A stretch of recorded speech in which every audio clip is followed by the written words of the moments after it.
premier volume. Or,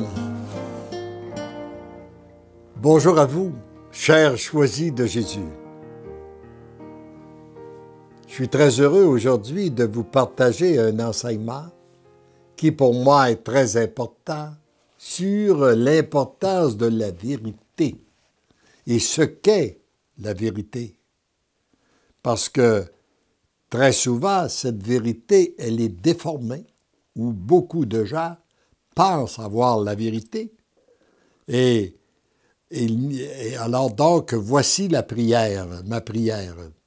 Seigneur Jésus, depuis mercredi passé, habite en moi ce désir de démasquer les esprits faux qui font dévier lorsque nous parlons de vérité.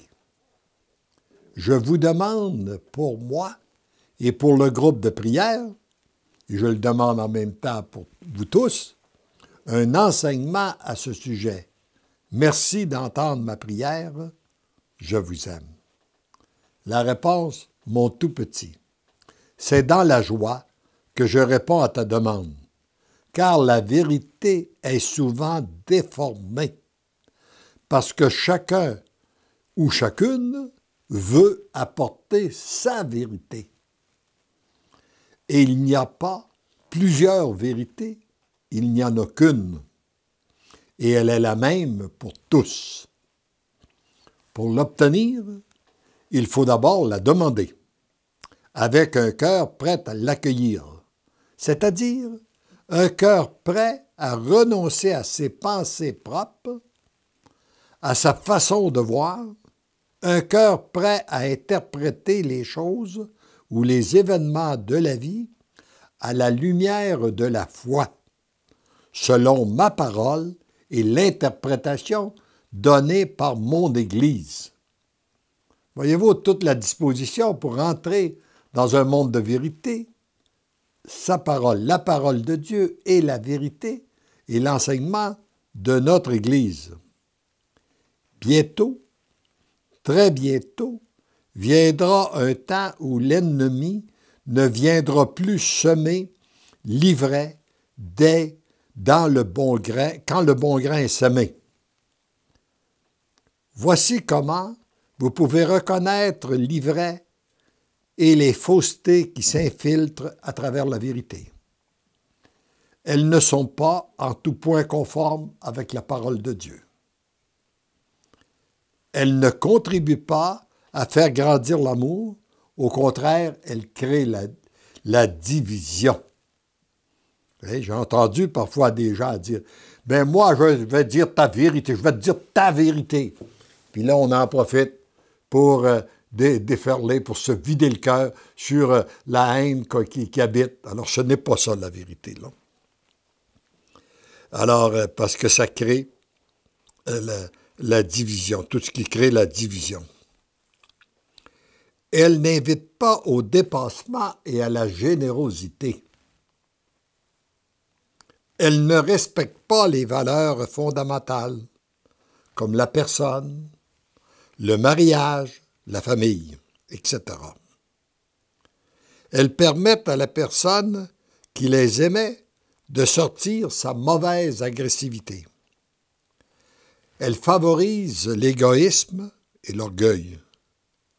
Elles ne sont pas livrées dans l'amour. Ce ne sont que les principaux indices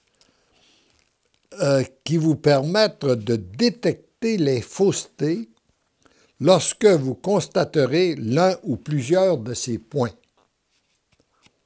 Vous avez à prier l'Esprit Saint pour obtenir le discernement. Il est facile de prendre sa vérité pour la vérité.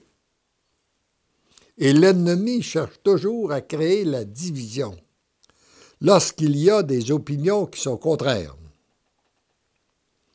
J'ai remarqué aussi que dans les opinions contraires, j'ai l'impression d'avoir perdu un temps fou dans les réunions où les gens, après avoir exprimé une opinion, croient avoir la vérité et y argumentent jusqu'à temps qu'on leur donne raison.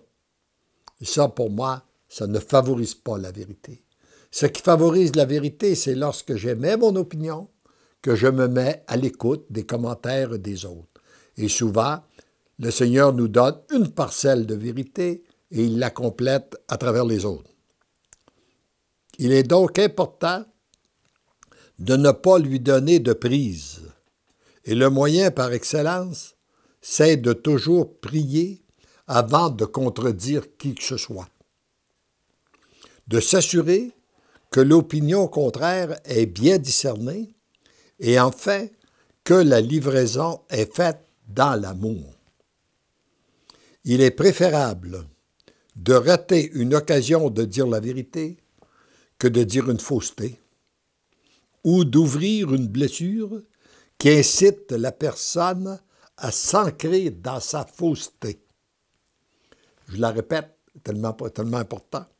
Il est préférable de rater une occasion de dire la vérité que de dire une fausseté, ou d'ouvrir une blessure qui incite la personne à s'ancrer dans sa fausseté. La prière et les ministères invisibles ne produisent pas d'erreur, alors qu'il y en a beaucoup dans les paroles, sans compter le risque d'interprétation qu'en fait le récepteur et que l'ennemi suscite chez lui. Avant de vouloir vivre la vérité chez les autres, vous devez vous assurer d'être un être de vérité. Et avant d'être un être de vérité, vous devez être un être d'amour. C'est l'amour qui fait la lumière sur la vérité et non l'inverse. Il y a une vraie vérité, ou je dirais la plus grande des vérités, c'est que l'amour t'aime et il vient faire de toi l'amour. En devenant l'amour, tu deviens la vérité. Tendrement, je t'aime. Et j'ajouterais qu'un bon moyen de vérifier si nous sommes dans l'amour, est-ce que nous disons toujours la vérité? Et les deux sont compléments l'un de l'autre. On ne peut pas être dans l'amour et être dans le mensonge. Il faut donc devenir des êtres vrais et des êtres d'amour.